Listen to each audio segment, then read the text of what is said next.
दोस्तों, 29 अगस्त अजा एकादशी के दिन चुपचाप गाय को खिला दें। यह एक छोटी सी चीज उससे पहले दोस्तों जान लेते हैं। अजा एकादशी के बारे में हर महीने एकादशी का पर्व आता है, लेकिन भाद्रपद महीने में आने वाली अजा एकादशी सबसे ज्यादा महत्वपूर्ण होती है। आइए जानते हैं, साल 2024 में अजा एकादशी कब है दोस्तों? अजा एकादशी तिथि भगवान विष्णु को समर्पित है। माना जाता है इस दिन भगवान विष्णु का व्रत करने से और उनकी पूजा करने से सभी पापों का नाश हो जाता है और मोक्ष की प्राप्ति होती है। आइए जानते हैं इस साल अजा एकादशी 2024 की डेट, पूजा और क्यों। अजा एकादशी समस्त पापों से मुक्ति दिलाने वाली एकादशियों में से एक मानी जाती है। ऐसी मान्यता है कि इस व्रत को करने से पापों का अंत होता है। इतना ही नहीं, व्यक्ति को कई तरह के रोग, दोष और आर्थिक समस्याओं से भी छुटकारा मिलता है और अक्षय पुण्य की प्राप्ति होती है। दोस्तों, अजा एकादशी के दिन स्वर्ग का दरवाजा खुल जाता है, इसलिए इस दिन किया गया दान पुण्य अन्य दिनों में किए गए दान पुण्य से अधिक फलदायी होता है। वास्तव में 29 अगस्त अजा एकादशी के दिन अगर आप यह उपाय कर लेते हो तो यकीनन आप पर मां लक्ष्मी की कृपा होगी और आप धनवान बन जाओगे। आप धनवान ना बने तो मुझे बताना दोस्तों, बस जो उपाय आपको बताया जाए वह उपाय कर लेना। चलिए जानते हैं, एकादशी के दिन चुपचाप गाय को खिला दें। यह एक छोटी सी चीज, रोडपति भी होंगे, करोड़पति मिलेंगे, सभी संकट और कष्टों से मुक्ति, मृत्यु दंड, पितृदोष तुरंत होगा खत्म, पूरे साल आपके भरे रहेंगे। अन्न धन के भंडार यूं कहें कि आपकी 7 पुश्ते तक करेंगे। रुपयों पैसों पर राज्य दोस्तों, 7 पीढ़ियों तक बैंक बैलेंस बढ़ता चला जाएगा।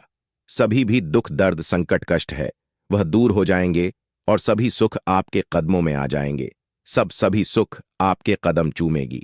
यदि आप यह एक छोटी और खास चीज चुपचाप गाय को खिला देते हैं तो तत्काल गरीबी आपके जीवन से खत्म हो जाएगी। यूं कहे व्यक्ति रंग से राजा बन जाता है और 33 कोटि देवी देवताओं को धारण करने वाली गौ माता की भी कृपा व्यक्ति पर आजीवन बरसती है। व्यक्ति के घर में कभी भी अनंत धन, वस्त्र कमी नहीं होती है। धन के भंडार व्यक्ति के घर में भरे रहते हैं। व्यक्ति के जीवन से तत्काल गरीबी खत्म हो जाती है। तो दोस्तों, कौन कौन से वे गाय से जुड़े खास और महत्वपूर्ण उपाय हैं जिन्हें यदि आप एकादशी के दिन कर लेते हैं तो दोस्तों यकीन मानिए आपके घर में अन्न धन के भंडार सदैव भरे रहेंगे। जो भी जीवन के दुख, दर्द, संकट, कष्ट है वह सभी दूर हो जाएंगे। इस वीडियो में हम आपको उसी एक खास और महत्वपूर्ण चीज के बारे में बताएंगे, क्योंकि आपको एकादशी के दिन गाय को जरूर खिलानी है। तो दोस्तों, अपने फायदे के लिए पूरा वीडियो देखना। यदि आज की इस वीडियो को अपने बीच बीच में से देखा, काट काट कर देखा, तो यकीन मानिए जीवन में आपको कभी सफलता हासिल भी नहीं होगी, क्योंकि इस वीडियो में आपको कुछ ऐसे उपाय गाय से जुड़े बताने वाले हैं जिन्हें करने से आपके जीवन के जो भी दुख, दर्द, संकट है या कामयाबी होने में कोई बाधाएं आ रही, सभी से छुटकारा मिलने वाला है। यूं कहे कि आपके जीवन में अपार धन, सुख, संपत्ति की प्राप्ति हो जाएगी। कभी भी धन से संबंधित परेशानी नहीं रहेगी। आर्थिक स्थिति आपकी प्रबल हो जाएगी। धन प्राप्ति के योग्य बन जाएंगे और जीवन में सदैव अनंत धन के भंडार आपके घर में भरे रहेंगे। अनंत धन, वस्त्र कभी कमी नहीं होगी आपके घर में। तो दोस्तों, आज का वीडियो पूरा देख कर जाना। यदि आप चाहते हैं आप और आपके परिवार पर सदैव गौ माता की कृपा से, आपके पितर की कृपा से, देवी देवताओं की कृपा से, तो दोस्तों वीडियो को पूरा देखकर जाना। बहुत ही फायदेमंद वीडियो है। पूरे 50 सालों के बाद ऐसे दुर्लभ संयोग है, तो पूरा वीडियो देखकर जाना। यदि आप लाभ हासिल करना चाहते हैं और 7 पीढ़ियों तक कभी कोई किसी तरह की कमी ना हो, ये फल चाहते हैं, तो वीडियो को पूरा देखकर जाना। बहुत ही लाभप्रद वीडियो है आपके लिए। दोस्तों, वीडियो को आगे शुरू करें उससे पहले आपसे रिक्वेस्ट करते हैं कि इस वीडियो को लाइक कर चैनल को सब्सक्राइब कर देना और कमेंट बॉक्स में सच्चे दिल से जय गौ माता जरूर लिख देना, जिससे माता की कृपा आपके और आपके परिवार के ऊपर सदैव बरसती रहे। और ज्यादा से ज्यादा वीडियो को शेयर जरूर करना, ताकि और लोग भी इस वीडियो के माध्यम से लाभ हासिल कर सके। इन उपायों को करने से अपने जीवन में सदैव धन, सुख, संपत्ति की प्राप्ति कर सके। तो शेयर करना ना भूले इस वीडियो को, जिससे और लोगों का भी भला हो। आपको बता दें, इस दिन तीर्थ स्नान करना बहुत ही फलदायी समझा गया है। यदि कहीं तीर्थ स्थान पर पवित्र नदी में स्नान करना संभव ना हो तो आप क्या करें? घर पर ही नहाने वाले पानी में गंगा जल की कुछ बूंदें डालकर स्नान कर लें। और साथ ही साथ यदि आप स्नान आदि से निवृत्त हो जाएं, सर्वप्रथम तो अपने घर के पूजा स्थान को साफ कर वहां पूजा पाठ करें और दान जरूर करें। और इस एकादशी के दिन दान करने से सभी मनोकामनाएं पूर्ण हो जाती हैं। एकादशी के दिन विशेषकर पूर्वजों की पूजन के लिए बहुत ही शुभ फलदायी समझा गया है। आपको बता दें, इस बार जो इस दिन पूजा के साथ साथ सूर्यदेव की पूजा जरूर करनी चाहिए। आपको बता दें कि इस दिन यदि सूर्य नारायण की पूजा करते हैं तो आपके गृह जनित दोष भी दूर हो जाता है। व्यक्ति के जीवन में धन सुख संपत्ति की प्राप्ति हो जाती है। समस्त मनोकामना व्यक्ति की पूर्ण हो जाती है। और दोस्तों, साथ ही साथ अब बात करें आपको उस दिन, मतलब ये जो एकादशी के दिन है, इस दिन आपको एक उपाय तो जरूर करना है। गाय का उपाय बताने से पहले एक उपाय आपको बता दें। इस उपाय को जरूर दूर करें। क्या करें कि शाम के समय पीपल के पेड़ के नीचे आपको सरसों का चौमुखी दीपक, आटे का दीपक बनाना है। चौमुखी, उसमें आपको कलावे की बाती लगाकर सरसों के तेल का दीपक जला देना है और बीच में 2 साबुत फूल वाले लौंग भी डाल दें। फिर देखिए कैसे चमत्कार आपके जीवन में होता है। शाम के समय जलाकर उसे छोड़े, मनोकामना मांगकर। दोस्तों, 11 दिनों के अंदर आपकी वह मनोकामना पूर्ण न हो जाए तो हमें बता देना। बहुत ही प्रभावशाली उपाय बताया मैंने आपको, बहुत ही दुर्लभ से दुर्लभ है। इस बार नए वर्ष के उपाय को जरूर करें। यह उपाय जो है बहुत ही आपको लाभ देगा। और अब बात करें गाय से जुड़े कौन कौन से उपाय आपको इस दिन, मतलब गाय से जुड़े उपाय जिन्हें करने से व्यक्ति को 7 पीढ़ियों तक बैंक बैलेंस की कमी नहीं होती, दुख दर्द संकट कष्ट दूर हो जाते हैं और सभी सुख व्यक्ति के कदमों में आ जाते हैं। कदम चूमती है सभी सुख और घर में धन के भंडार सदैव भरे रहते हैं, कोई कमी नहीं होती। किसी तरह कौन कौन से उपाय ध्यान से सुनना, जिस तरह बताएं उसी तरह इन उपायों को आपको करना है। तो चलिए शुरू करते हैं। कौन कौन से गाय से जुड़े उपाय हैं? प्रभावशाली चमत्कारिक उपाय है जो कि आपकी किस्मत को चमका देंगे। एकादशी से आपको लाभ शुरू करते हैं। दोस्तों, सनातन परंपरा में गाय गंगा और गायत्री का बहुत ज्यादा धार्मिक महत्व है। मान्यता है कि गौ माता के शरीर पर 3 कोटि देवी देवताओं का वास होता है। गौ माता की पूजा करने वाले जातक पर इन सभी देवी देवताओं की कृपा बरसती है। गौ सेवा से न सिर्फ इस जन्म के बल्कि पूर्व के भी दोष दूर हो जाते हैं। गाय से हासिल पंचगव्य का उपयोग जरूर शामिल करें, क्योंकि पंचम गव्य के बिना कोई भी पूजा पाठ और हवन सफल नहीं होता। या दोस्तों, गौ कृपा पाने के लिए प्रतिदिन, सप्ताह अथवा महीने में परिवार समेत एक बार गौशाला जाने का नियम जरूर बनाएं और वहां गायों को हरा चारा जरूर खिलाएं। इससे आपको शुभ फलों की प्राप्ति होगी और साथ ही साथ गौ सेवा और गौ पूजा से 9 ग्रह शांत हो जाते हैं और इनसे जुड़े दोषों का निदान हो जाता है। गर्मियों में गौ माता को पानी पिलाएं और सर्दी में गौ माता को गुड़ जरूर खिलाएं। ध्यान रखें कि गर्मियों में गाय को गुधिया। अनेक देवी देवता को अपने ने शरीर पर धारण करने वाली गौ माता से जुड़े कई शुभ और अशुभ संकेत भी होते हैं। मसलन, गाय का दूध धोते समय यदि गाय ठोकर मार दे और सारा दूध बिखर जाए तो अब शगुन होता है। यदि कोई यात्रा पर निकल रहा हो और गाय अपने बछड़े को दूध पिलाती सामने आ जाए तो निश्चित रूप से जिस यात्रा के लिए आप निकले हैं वह यात्रा आप जरूर ही सफल होगी और वह जिसके लिए आप निकले हैं वह जरूर ही पूर्ण होगा। यात्रा पर जाते समय बाईं ओर गाय की आवाज आना और रात्रि में गाय की होक करना भी शुभ होता है। दोस्तों, साथ ही करना भी शुभ होता है।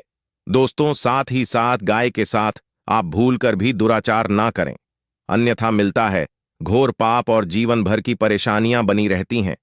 जी हां दोस्तों, गाय को राष्ट्रीय पशु बनाए जाने और इन्हें मौलिक अधिकार दिए जाने की बात हो रही है तो सवाल उठता है, गाय संस्कृति का अहम हिस्सा है, तब भी गाय के साथ लोग खराब व्यवहार कैसे कर लेते हैं? गाय दर दर भटकती रहती है, भरपेट इन्हें चारा तक लोग नहीं देते। गाय जब तक दूध देती रहती है तो उनकी सेवा होती है और जैसे ही दूध देना बंद कर देती है तो लोग इन्हें उनकी किस्मत पर छोड़ देते हैं, सड़कों पर और गलियों में भटकने के लिए। ऐसे में गोवंश जीवों को कोई डंडे मारता है तो कोई पानी डाल देता है, कभी वाहनों की चपेट में आ जाती है तो कभी बीमार होकर बेचारी यह गाय दम तोड़ देती है। ऐसे में जरूरत है इन बातों को जानने की। गाय को लेकर शास्त्रों में क्या कहा गया है, गाय के साथ आपको कैसा व्यवहार करना चाहिए। दोस्तों, गाय को कभी भी मारना पीटना नहीं चाहिए। शास्त्रों में गाय को माता का दर्जा दिया गया है। गाय को मारने वाला माता को मारने पीटने वाले के समान पाप का भागीदार समझा जाता है। नरक लोक में वर्षों तक कष्ट भोगना पड़ता है। अगले जन्म पशु योनि में मिलता है।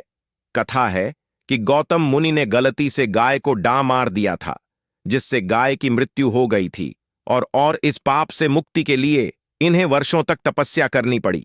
भगवान श्री कृष्ण जी ने बैल स्वरूप में आए वृद्धाश्रम का वध कर दिया था, जिससे मुक्ति के लिए भगवान श्री कृष्ण को संपूर्ण तीर्थों को एक कुंड में बुलाना पड़ा और इस कुंड में स्नान से वह पाप मुक्त हो गए थे। दोस्तों, साथ ही साथ पानी पी रही गाय को भगाते हैं।